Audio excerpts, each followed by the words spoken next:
ఇప్పుడే జీ5 app download చేయండి. చూడండి మీ ఫేవరెట్ టీవీ షోస్ ఎప్పుడైనా ఎక్కడైనా. ఆరోగ్యమే మహాయోగం కార్యక్రమానికి స్వాగతం. జీ తెలుగు ప్రేక్షకులందరికీ మహాశివరాత్రి పర్వదిన శుభాకాంక్షలు. మరి శివరాత్రి అనగానే మనందరికీ గుర్తొచ్చేది ఆ ఉమామహేశ్వరుడే.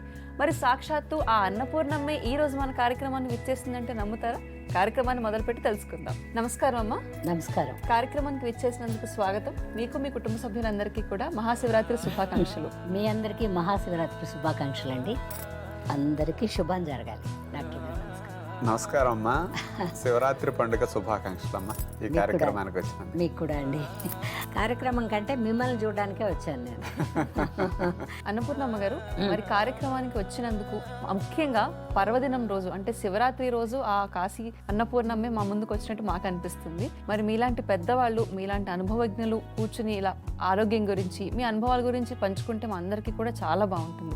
పండుగ రోజు ఇంకా స్పెషల్ గా ఉంటుంది కాబట్టి మరొక్కసారి ధన్యవాదాలు. భలే రోజు పిలిచావు. ఉపవాసం రోజు పిలిచి పండగ రోజు బాగుంటదంట వింటమ్మాయి. ఆ ఉపవాసం చేయడం వల్ల ఎంత బాగుంటుందన్న డాక్టర్ గారు ఈ రోజు ఎపిసోడ్ లో కూడా చెప్పబోతున్నారు. మరి ఉపవాసం గురించి మాట్లాడారు కాబట్టి మరి పర్వదినం అనుకని మన అందరికీ గుర్తొచ్చేది ఉపవాసమే. ఉపవాసం నిద్రపోకుండా ఉండడం. అవును, జాగరణ ఉపవాసం. మరి మీరు చేస్తూ ఉంటారు ఉపవాసం? నేను షూటింగ్ లో జాగరణ చేస్తా. తిట్టుకోమొకండి, నాకు బోల్డ్ అన్ని పూజలు చేయలేను నేను. ఎందుకంటే మా టైమింగ్లు వేరే. షూటింగ్కి వెళ్తాం, అక్కడ వాళ్ళకి వర్క్ చేయాలి. ఇలాగ ఉపవాసాలు చిన్నప్పుడు ఎప్పుడో ఉపవాసాలు ఉండి సినిమాకి తీసుకెళ్తారు కదా అని ఓ ముచ్చట్లో ఉపవాసాలు చేసేవాడు. ఇప్పుడు కొంచెం ఊహ తెలిసాక, తర్వాత వయసు మీద పడ్డ తర్వాత శోష వస్తుందేమోనని చేయట్లేదు. క్షమించాలి మీరు అందరూ. ఈరోజు చేస్తున్నారు. వేయించిన శనగపప్పుతో పప్పు చెక్కలు వచ్చేవి, వేసిన పప్పుతో ఉండలు వచ్చేవి, ఇవి వచ్చేవి. దాంట్లో బెల్లం ఉంటుంది. మరి నాలాంటి వాళ్ళు ఎక్కువ తినకూడదు. అలా బెల్లం పంచదార ఏం తగలకుండా కొంచెం స్వీట్ ఉండేలాగా ఏదైనా ఉంది ఆ స్వీట్. ఇప్పుడు మీరు అన్నట్టు వేరుశెనగపప్పులు అచ్చు బెల్లం పాకంతో చేస్తాం. బాగా ఉంటదండి బెల్లం. బెల్లం అంటే 6 గంటలు వండితే గానీ బెల్లం తయారవట్లేదమ్మా. చెరుకు రసాన్ని 6 గంటలు వండాలి. అక్కడే వండాలండి, మనం ఎక్కడ వండాలి.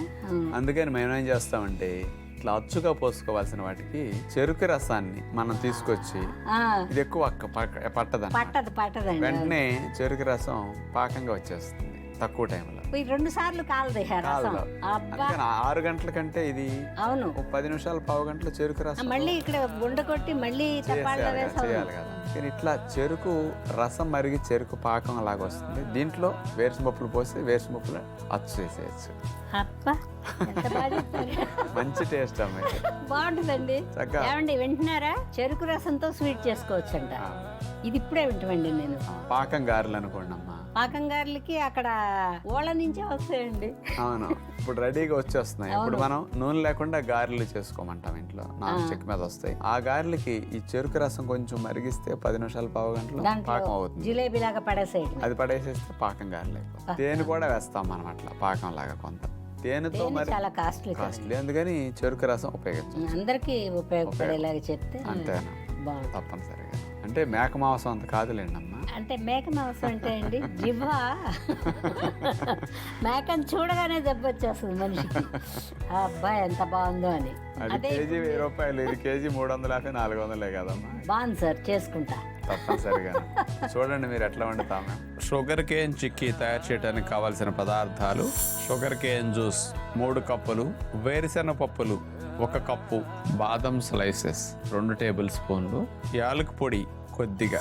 ముందుగా ఒక నాన్ స్టిక్ పాత్ర తీసుకుని అందులో బాదం పప్పు స్లైసెస్ని వేపించేసి పక్కన పెట్టుకుంటాం. ఆ తర్వాత నాన్ స్టిక్ పాత్రలో వేరుశెనగ పప్పులను వేపించి సిమ్లో పెట్టేసి మెల్లగా కదుపుకుంటూ దోరగా వేగనివ్వాలి. వేరుశెనగ పప్పులు బాగా మాడేటట్లు వేపితే టేస్ట్ అసలు ఉండదు. చిక్కి దోరగా కరెక్ట్గా వేపుకోవాలన్నమాట. అలా వేగిన తర్వాత వాటిని చల్లారనివ్వాలి. ఆ తర్వాత చేతులతో నలిపేస్తే ఆ పొట్టంతా రాలిపోతుంది. వేరుశెనగ పప్పుల్ని అట్లా నొక్కటం ద్వారా కాస్త బద్దలుగా అవుతాయి. అట్లా వేపించిన వేరుశెనగ పప్పుల బద్దలు పొట్టు చెరిగేసి అలా సిద్ధం చేసుకోవాలి చిక్కీ కొరకు. అలా చేసుకున్న వాటిని పక్కన పెట్టుకుంటాం. ఇక ఎవరైనా సరే చిక్కీ కోసం బెల్లాన్ని పాకం పట్టేసేసి అందులో మనం ఇది వేస్తూ ఉంటాం. బెల్లం బదులుగా మనం డైరెక్ట్గా ఫ్రెష్ షుగర్ కేన్ జ్యూస్ తీసుకుని ఒక పాత్రలో వేసేసి మరగనిస్తాం. చెరుకు రసం మరిగేసరికి అందులో నీటి శాతం అంతా ఆవిరైపోయి దగ్గరకు వస్తుంది. చెరుకు పానకం అవుతుంది. ముందు చేత్తో పట్టు చూసినప్పుడు జిగురు రావాలి. కప్పులో నీళ్లు పోసేసి ఆ నీళ్ళల్లో ఈ పాకం చుక్కలు 2 వేస్తే అవి అడుక్కెళ్ళి పట్టుకుంటే కూడా ఉండలాగా కట్టేటట్టు ఉండాలి. అప్పుడు పాకం అచ్చుపోయటానికి సిద్ధమైనట్టు గుర్తు అన్నమాట. వేపించిన బాదం స్లైసెస్ ను కూడా ఇందులో వేసేస్తాం. యాలకి పొడి కూడా అందులో వేసేస్తే కమ్మటి సువాసన వస్తుంది. అందులో వేపించిన పల్లి బద్దల్ని అందులో వేసేసి కలిపేసేయాలి అట్లా. ఆ తర్వాత చిక్కీ ట్రేలో అడుగున మేగడ రాసేసి ఈ వేరుశనగ పప్పుల అచ్చుని అందులో పోసేసి గరిటె పెట్టి అట్లా సర్దేసి గట్టిగా నొక్కేసేయాలి. చల్లారిన తర్వాత దాన్ని తిరగేసేస్తే షుగర్ కేన్ చిక్కీ ఇట్లా మంచిగా ఫ్రెష్ గా వస్తుంది. అధికమైన వేడికి గురవ్వకుండా, నష్టం ఎక్కువ జరగకుండా టేస్టీగా షుగర్ కేన్ చిక్కీ ఇంట్లో ఫ్రెష్ గా ఇట్లా చేసుకోవచ్చు. ఈ స్వీట్ బాగుందండి. ఒక కారా కూడా ఏదన్నా చెప్పండి, కొంచెం ఇలాంటి పండగలు వచ్చినప్పుడు సింపుల్ గా చేసుకోవడానికి. మన ఆంధ్రాలో బాగా ఫేమస్ చెక్కలు. అవునండి, అవి బాగుంటాయండి. బాగుంటాయి, కరకరలాడుతూ బియ్య పిండితో ఊరిపిండి దంచి. ఇక్కడ వాళ్ళు బాగా చేస్తారు. నాకు నొక్కి ఈ చేతి చెక్కలు తెలంగాణ వాళ్ళకి నచ్చుతాయండి. కరేపాకు వేస్తారు, బేసన పప్పు వేస్తారు, పుట్నాల పప్పు వేస్తారు. వేసి బాగా నొక్కి పెద్ద పెద్దవి చేస్తారు. చేసి వెడల్పుగా నూనెలో వేసి దేవుతారు. మరి సత్యనారాయణ రాజు అంటే నీళ్ళలో వేసి దేవుతారు. అవునండి, మరి ఎట్టండి క్రిస్పీగా రావు కదండి. వస్తాయమ్మా. క్రిస్పీగా ఉండడం కోసం మేగడ కొంచెం కలుపుతామమ్మా. నూనెలో వేయకుండా మనం నాన్ స్టిక్ లో చెక్కలు కాలుస్తాం. ఎలక్ట్రిక్ ఓవెన్స్ వచ్చినాయి, ఓవెన్ లో పెడితే కూడా చెక్కలు చక్కగా కాలిపోతాయమ్మా. గట్టిగా ఉండవా సార్? ఉండవు, బాగానే వస్తాయమ్మా, మెత్తగానే వస్తున్నాయి. పద్ధతి తెలిస్తే చాలమ్మా. ఈ పప్పు చెక్కలని ఆరోగ్యవంతంగా తయారు చేసుకునే విధానాన్ని చూద్దాం. చెక్కలు తయారు చేయడానికి కావలసిన పదార్థాలు: ముడిబియ్య పిండి 1 కప్పు, నానపెట్టిన శనగపప్పు 1 టేబుల్ స్పూను, వేపించిన వేరుశెనగ పప్పుల ముక్కా చెక్కలు 1 టేబుల్ స్పూను, పచ్చిమిరపకాయ అల్లం పేస్ట్ 1 టీ స్పూను, మేగడ 1 టేబుల్ స్పూను, జీలకర్ర 1 టీ స్పూను, ఎర్రకార పొడి 1 టీ స్పూను, చాట్ మసాలా కొద్దిగా, వంట సోడా కొద్దిగా, కరివేపాకు కొద్దిగా. ముందుగా ఒక పాత్ర పొయ్యి మీద పెట్టి అందులో నీళ్లు పోసి బాగా మరగనివ్వాలి. నీళ్లు బాగా మరిగిన తర్వాత ఆ పాత్రను పొయ్యి మీద నుంచి దింపేసి కింద పెట్టి ఆ నీళ్లలో ముడిబియ్య పిండిని మనం అట్లా కదుపుకుంటూ వేసేసేయాలి. ఆ పిండి గడ్డలు కట్టకుండా నీళ్ళల్లో బాగా కలిపేయాలి. ఆ పిండిలో కరివేపాకు, నానపెట్టిన పచ్చిశనగపప్పు, వేరుశెనగ పప్పుల ముక్కా చెక్క, అల్లం పచ్చిమిర్చి పేస్ట్, చాట్ మసాలా, అలాగే కొద్దిగా జీలకర్ర, ఎర్రకార పొడి, ఇవన్నీ ఆ పిండిలో మనం